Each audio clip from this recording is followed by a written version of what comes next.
Hello दोस्तों, नमस्कार। मैं राहुल सिंह एक बार फिर से आप सभी का शॉर्ट स्टडी पे हार्दिक स्वागत करता हूं। दोस्तों, आज की क्लास में हम लोग पढ़ने वाले हैं पल्लव वंश, चालुक्य वंश जिसकी 3 शाखाएं थी। वतापी के चालुक्य जिनको बादामी का चालुक्य भी कहा जाता है, वेंगी के चालुक्य और कल्याणी के चालुक्य, और पढ़ेंगे राष्ट्रकूट वंश। दक्षिण भारत के ये सभी राज्य हैं, आपने पढ़ा होगा या कहीं ना कहीं आपने सुना होगा, देखा होगा।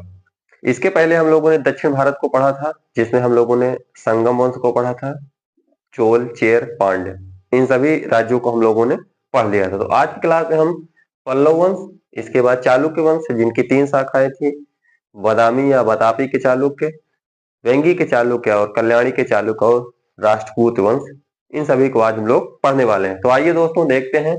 पहले इनकी स्थिति देख लीजिए आप। पिछली वीडियो हम लोगों ने देखा था, जो संगम काल था उसमें चेर, चोर, पांड्य थे। तो उसकी स्थिति मैंने आपको लिखा दिया है, आप कमेंट करके बताएं पांड्य किस क्षेत्र में शासन करते थे, चेर किस क्षेत्र में थे, चोल तो खैर मैंने लिख ही दिया है कि दक्षिण तमिलनाडु के पूर्वी भाग में चोल शासन करते थे। तो आज देखिए, ये आंध्र प्रदेश वाला क्षेत्र है, यहाँ पे पल्लव का शासन चलता था। और इसके बाद इधर देखिए, केरल के ऊपर वाला क्षेत्र, ये लगभग कर्नाटक क्षेत्र है, यहाँ पे वतापी के चालुक्य थे। वतापी इसलिए इनको कहा गया कि इन्होंने अपनी राजधानी चालुक्य जो थे, इनकी 3 शाखाएं हुई। जो जो जो लोग वतापी के चालुक्य कहलाते हैं, इनकी राजधानी वतापी हुआ करती थी। और कल्याणी के चालुक्य आप देखिए, महाराष्ट्र और आधा एमपी का लगभग क्षेत्र है यहाँ पे कल्याणी के चालुक्य। तो इन चालुक्यों की राजधानी कल्याणी थी, इसलिए इनको कल्याणी के चालुक्य कहा गया।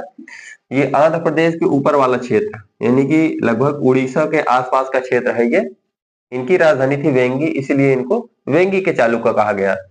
और आप ये देखिए, बीच वाला क्षेत्र, यहाँ राष्ट्रकूटों का शासन हुआ करता था।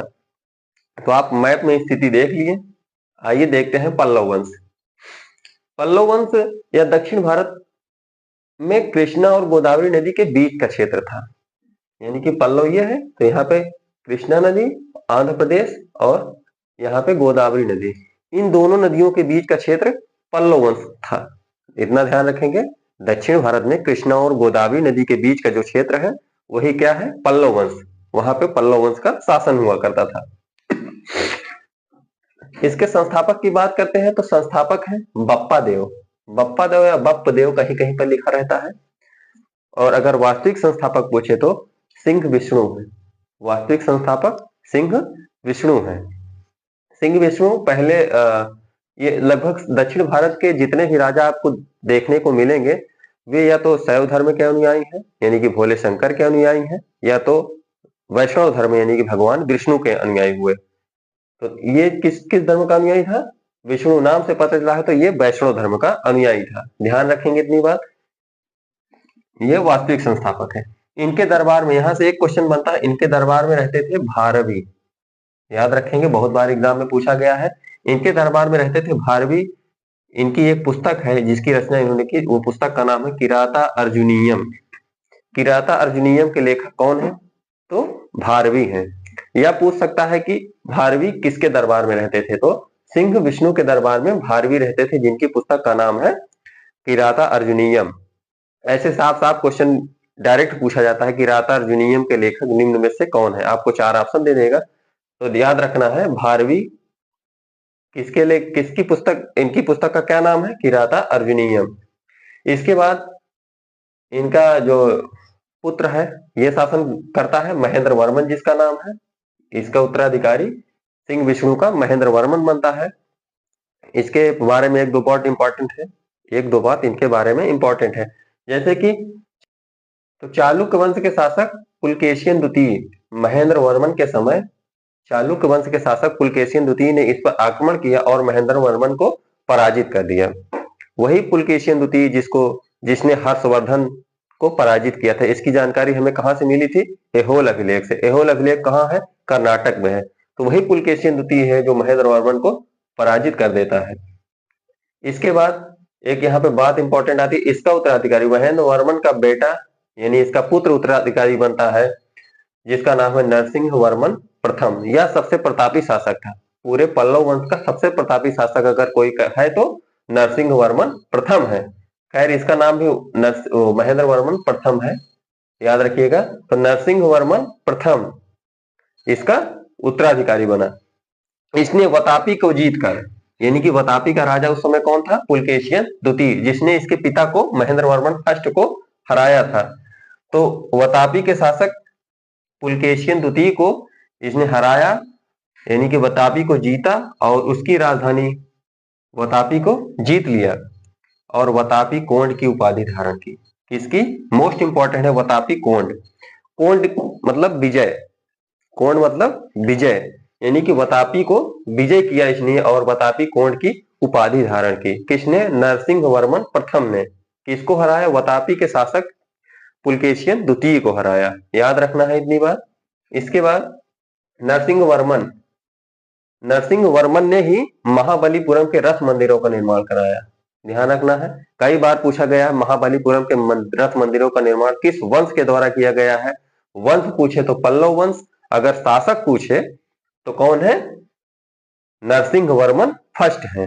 इतनी बात आपको ध्यान रखनी है कि महाबलीपुरम के रथ मंदिरों का निर्माण किसने कराया? पल्लव वंश के द्वारा, और शासक पूछे तो नरसिंह वर्मन फर्स्ट के द्वारा। जो ये महाबलीपुरम के रथ मंदिर हैं, इनमें 7 रथ हैं। कौन कितने रथ हैं? 7 रथ हैं। ये आपको कोई बताएगा नहीं दोस्तों, तो आप ध्यान रखना है। सबसे छोटा रथ मंदिर है वो द्रौपदी रथ है, और सबसे बड़ा है जो वो धर्मराज का रथ है। धर्मराज आप महाभारत में बताइए किस व्यक्ति को कहा जाता था? कमेंट करके बताएं। अगर आपने महाभारत देखा होगा तो उसमें धर्मराज के नाम से किसको जाना जाता था? इन्हीं का रथ जो है सबसे बड़ा है इन मंदिरों में। इन्हीं 7 मंदिरों को क्या कहा गया है?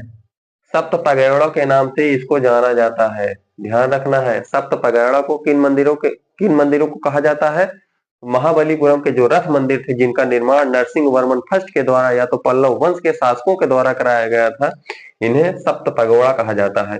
इसी के समय हुएनसांग कांची भारत आया। कांची आपने पहली बार सुना होगा, तो कांची वही कांचीपुरम जो तमिलनाडु में स्थित है। कांचीपुरम, वर्तमान में उसे कांचीपुरम कहा जाता है। उस समय कांची या कांचीपुरम आप याद रखेंगे तमिलनाडु में पड़ता है। इसने यहाँ की यात्रा की थी हुएनसांग ने। इतनी बात आपको ध्यान रखनी है। अगला इंपॉर्टेंट शासक जो बनता है वो है नरसिंह वर्मन सेकेंड। नरसिंह वर्मन सेकेंड बनता है। इसने एक बहुत इंपॉर्टेंट है, कांची के कैलाश मंदिर। कांची के कैलाश मंदिर का निर्माण किसने कराया? तो नरसिंह वर्मन सेकेंड के द्वारा कराया गया। इसी मंदिर को राज सिद्धेश्वर मंदिर के नाम से भी जाना जाता है। राज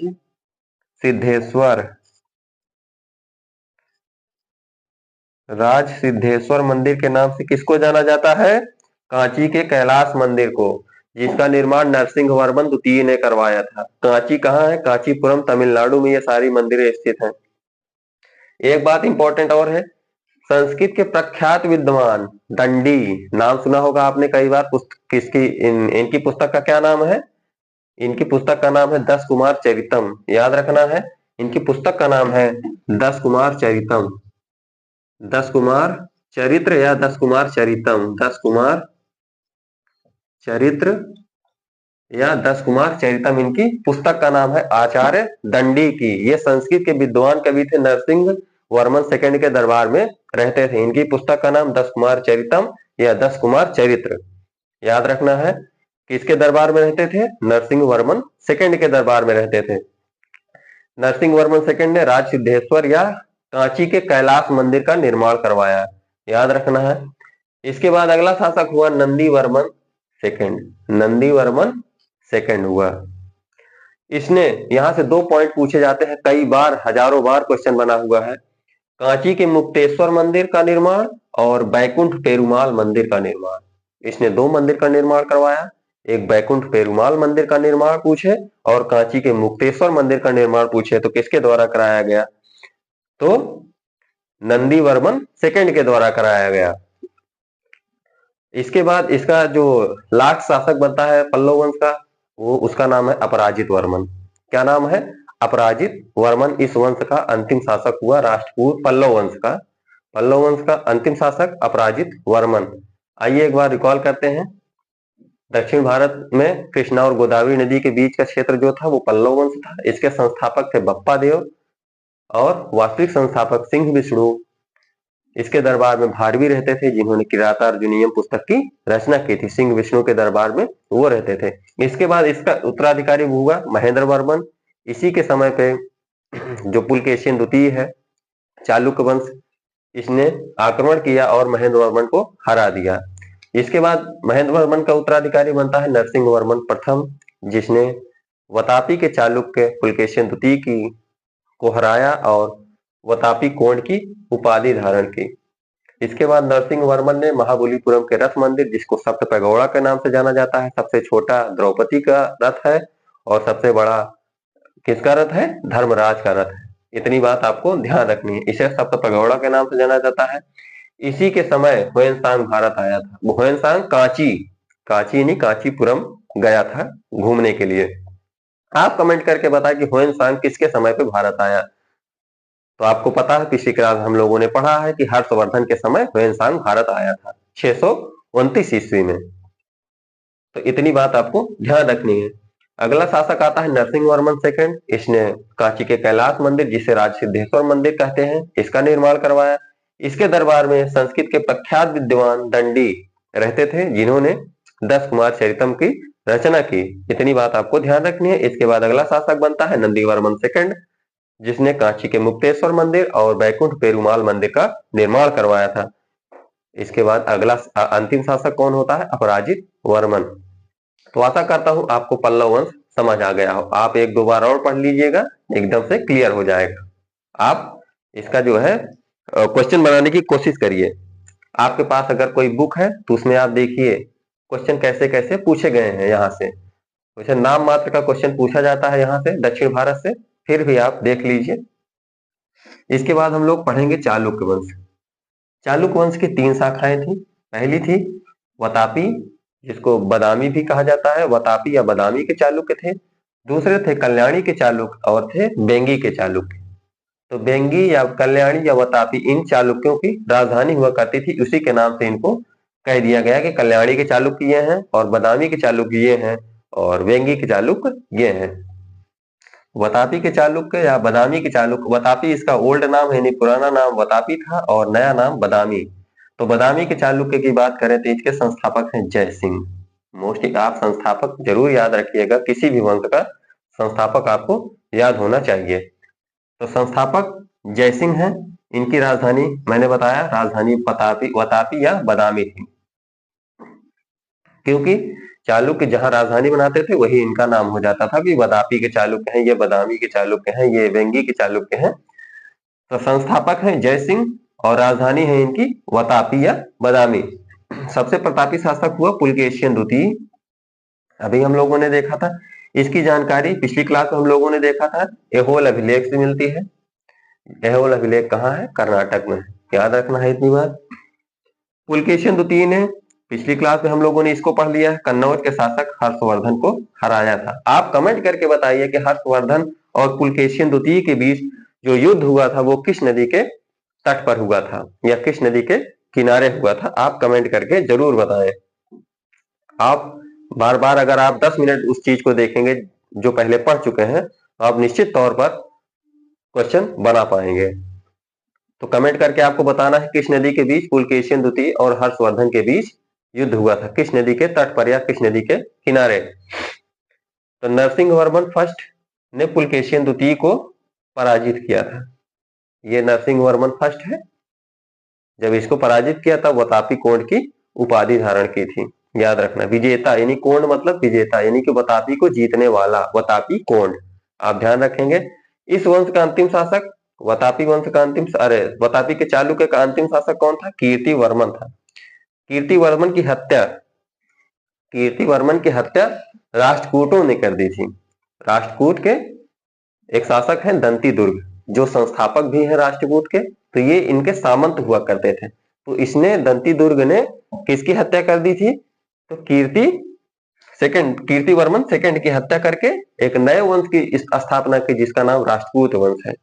तो इतनी बात आपको समझ आई होगी। संस्थापक जय सिंह, राजधानी वतापी या बदामी है, आधुनिक नाम इसका बदामी है। पुलकेशिन द्वितीय सबसे प्रतापी शासक है यहाँ का। एहोल अभिलेख से इसकी जानकारी मिलती है। कन्नौज शासक हर्षवर्धन को हराया था और नरसिंह वर्मन फर्स्ट ने पुलकेशिन द्वितीय को पराजित करके वातापी कुंड की उपाधि धारण की। इस वंश का अंतिम शासक कीर्तिवर्मन सेकंड था, जिसकी हत्या दंती दुर्ग ने करके एक नए वंश की स्थापना की, जिसका नाम है राष्ट्रकूट वंश। इतनी बात समझ गए होंगे आप। आगे का थोड़ा सा है वेंगी के चालुक्य। वेंगी के चालुक्य की बात करते हैं। वेंगी कहाँ पे है? तो पुलकेशिन द्वितीय ने कृष्णा और गोदावरी के दोआब क्षेत्र, यानी कि कृष्णा और गोदावरी नदी जो बहती है, इनके दोआब, आप देखिए मैप में कहाँ है वेंगी। वेंगी के चालुक्य ये कृष्णा और उसके दोआब क्षेत्र, यानी कि उसके नदी के किनारे का जो क्षेत्र है, जो उपजाऊ क्षेत्र होता है, उसी को दोआब क्षेत्र कहते हैं। तो वहां पर जो क्षेत्र पल्लवों से जीता था, इसने जो पल्लवों से जीता था, यहाँ पे जब महेंद्र वर्मन को इसने हराया था, तो जो क्षेत्र जीता था वहां पर जो लोग बस गए चालुक्य के, उन्होंने अपनी राजधानी वेंगी को बना लिया और इसी कारण से इसका नाम वेंगी पड़ा। वही क्षेत्र, वही दोआब वेंगी कहलाया। तो वहां पे जो लोग बसे, जो चालुक्य रहे, वो वेंगी के चालुक्य कहलाए। इतनी बात आपको समझ आई होगी। आइए, इसके संस्थापक यहाँ से बस इतना है। तो सिंह विष्णुवर्धन है। कौन है? विष्णुवर्धन है इसके संस्थापक, वेंगी के चालुक्य के।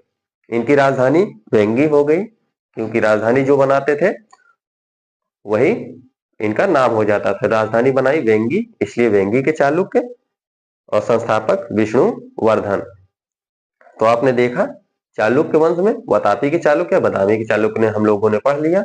आइए देखते हैं अभी राष्ट्रकूट वंश, फिर उसके बाद कल्याणी के चालुक्य। राष्ट्रकूट वंश की बात करते हैं। राष्ट्रकूट वंश, इसके संस्थापक हैं दंती दुर्ग, जो चालुक्य के सामंत हुआ करते थे। इन्होंने कीर्तिवर्मन सेकंड की हत्या करके एक नए वंश की स्थापना की, जिसका नाम राष्ट्रकूट वंश है। राष्ट्रकूट वंश है। इनकी राजधानी थी मान्यखेत। मान्यखेत इनकी राजधानी थी, जो कर्नाटक में पड़ती है। राष्ट्रकूट वंश कहाँ है इसमें? आप देखिए, ये यहाँ पे है राष्ट्रकूट वंश। कर्नाटक का क्षेत्र है, तो कर्नाटक में है मान्यखेत, इनकी राजधानी है। बात करते हैं कृष्ण प्रथम। इस वंश का जो प्रतापी शासक हुआ, वो कृष्ण हुआ, प्रथम हुआ। इसने एलोरा के प्रसिद्ध कैलाश मंदिर, किसकी? एलोरा के प्रसिद्ध कैलाश मंदिर का निर्माण कराया। एलोरा का प्रसिद्ध कैलाश मंदिर कहाँ है? औरंगाबाद महाराष्ट्र में। याद रखना है, औरंगाबाद महाराष्ट्र के औरंगाबाद में है। महाराष्ट्र के औरंगाबाद में। कई बार एग्जाम में पूछा गया है, तो औरंगाबाद में है। इसका एलोरा के प्रसिद्ध कैलाश मंदिर का निर्माण कृष्ण प्रथम के द्वारा, या पूछे किस वंश के द्वारा कराया गया, तो राष्ट्रकूट के वंश के द्वारा कराया गया था। यहाँ पे हम लोगों ने देखा था कि इसकी कांची के कैलाश मंदिर का निर्माण नरसिंह वर्मन सेकंड के द्वारा कराया गया था, लेकिन यहाँ कृष्ण प्रथम के द्वारा एलोरा के कैलाश मंदिर का निर्माण कराया गया था, जो कि कहाँ है? महाराष्ट्र के औरंगाबाद जिले में। तो दोस्तों, इस वंश का जो अगला शासक हुआ वो ध्रुव हुआ। इसके समय पर कन्नौज के लिए त्रिपक्षीय संघर्ष हुआ। त्रिपक्षीय संघर्ष हो रहा था कन्नौज के लिए, जिसमें प्रतिहार, राष्ट्रकूट और पाल वंश के शासक आपस में युद्ध कर रहे थे। तो इन त्रिपक्षीय संघर्ष में भाग लेने वाला पहला राष्ट्रकूट शासक कौन था? तो ध्रुव था। कई बार एग्जाम में पूछा गया है कि कन्नौज के लिए त्रिपक्षीय संघर्ष में भाग लेने वाला प्रथम राष्ट्रकूट शासक तो ध्रुव था। यह त्रिपक्षीय संघर्ष कहा जाता है 100 वर्षों तक चला था। अंतिम रूप से विजय किसकी हुई थी इस त्रिपक्षीय संघर्ष में?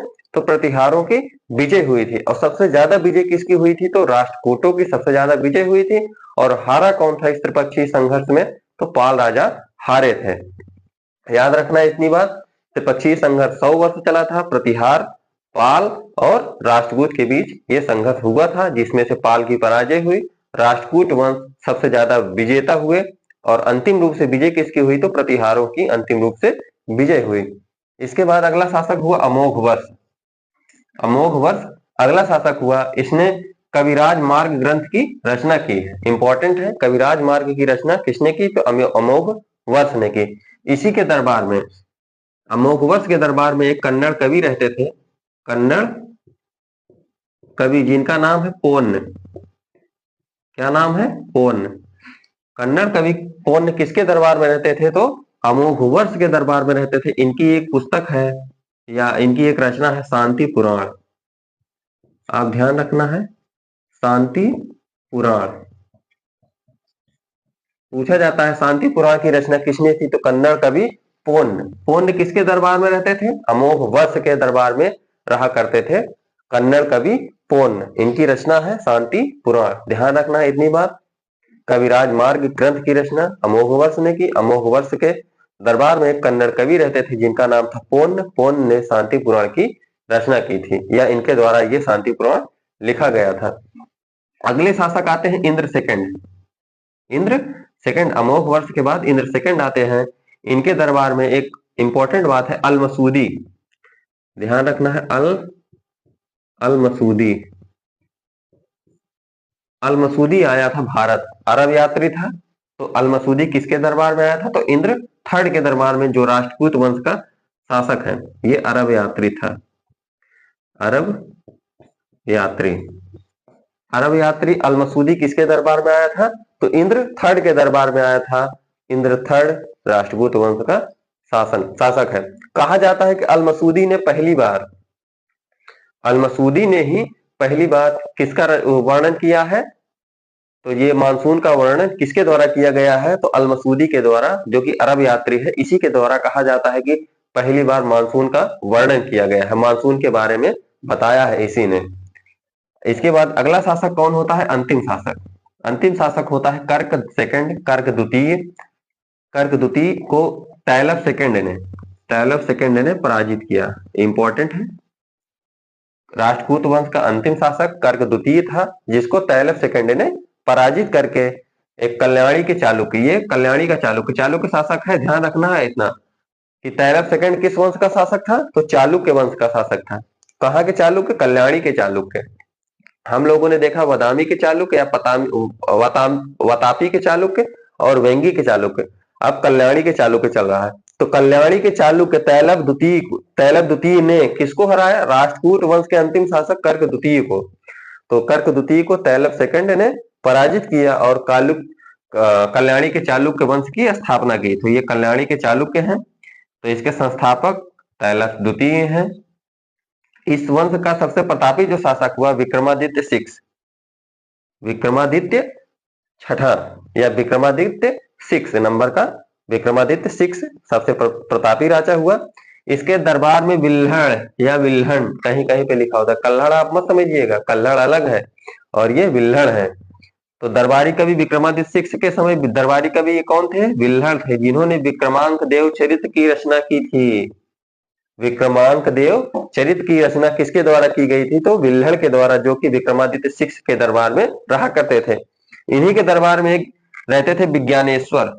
कई बार आपने पढ़ा होगा एग्जाम में, विज्ञानेश्वर या मिताक्षरा के लेखक या मिताक्षरा की रचना किसने की, तो इन्हीं विज्ञानेश्वर के द्वारा मिताक्षरा की रचना की गई है। तो मिताक्षरा के लेखक कौन है, विज्ञानेश्वर हैं, जो किसके दरबार में रहते थे, विक्रमादित्य 6 के दरबार में रहते थे। विक्रमादित्य 6 के दरबार में रहते थे। आइए एक बार रिकॉल कर लेते हैं। राष्ट्रकूट वंश चालुक्य के सामंत हुआ करते थे। अंतिम शासक कीर्तिवर्मन सेकंड को इन्होंने मार के दंती दुर्ग जो थे इनकी हत्या करके राष्ट्रकूट वंश की स्थापना करते हैं। राजधानी मान्यखेत बनाते हैं, जो कि कर्नाटक में है। इनका शासक जो होता है कृष्ण प्रथम हुआ। इसने एलोरा के प्रसिद्ध कैलाश मंदिर का निर्माण कराया, जो कि महाराष्ट्र के औरंगाबाद में है। इसके बाद ध्रुव हुआ, जो कन्नौज के लिए त्रिपक्षीय संघर्ष में भाग लेने वाला पहला राष्ट्रकूट शासक बना। जो त्रिपक्षीय संघर्ष है ये 100 वर्षों तक चला। इसमें तीन वंश हुआ करते थे, प्रतिहार, पाल वंश और राष्ट्रकूट वंश। सबसे ज्यादा विजय राष्ट्रकूटों की। अंतिम रूप से हारा कौन, पाल वंश, और अंतिम रूप से विजेता प्रतिहार वंश। इतनी बात आपको ध्यान रखना है। अमोघ वर्ष इसके बाद अगला शासक हुआ, इसने कविराज मार्ग ग्रंथ की रचना की। इसी के दरबार में कन्नड़ कवि पोन्न रहते थे, जिन्होंने शांति पुराण की रचना की थी। इसके बाद अगला शासक हुआ इंद्र थर्ड। इसके दरबार में अल मसूदी भारत आया था, जो कि अरब यात्री था। इसी ने कहा जाता है कि मानसून के बारे में वर्णन किया, इसी ने सर्वप्रथम बताया मानसून के बारे में। अंतिम शासक हुआ कर्क सेकंड, जिसको चालुक्य राजा तैलफ सेकंड ने पराजित किया। ये कहाँ के चालुक्य थे, कल्याणी के चालुक्य हुआ करते थे। तो इसके संस्थापक तैलफ सेकंड है। इसका प्रतापी शासक कौन हुआ, विक्रमादित्य 6 हुआ। इसके दरबार में विल्हड़, जिन्होंने विक्रमांक देव चरित्र नामक पुस्तक की रचना की है, और इसी के दरबार में विज्ञानेश्वर रहते थे, जिसने मिताक्षरा की रचना की है। तो हम लोगों ने याद देखा पल्लव वंश, उसके बाद चालुक्य वंश की 3 शाखाएं थी, वतापी या वदामी के चालुक्य, वेंगी के चालुक्य और कल्याणी के चालुक्य, और हम लोगों ने देखा राष्ट्रकूट।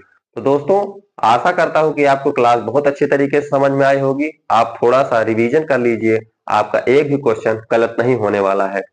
दोस्तों, कमेंट करके जरूर बताएं क्लास कैसी लगी। अगर आप चैनल पर नए हैं तो सब्सक्राइब करें, अपने सभी दोस्तों को शेयर करें। मिलते हैं एक नेक्स्ट क्लास में, तब तक के लिए धन्यवाद, नमस्कार, जय हिंद, थैंक यू।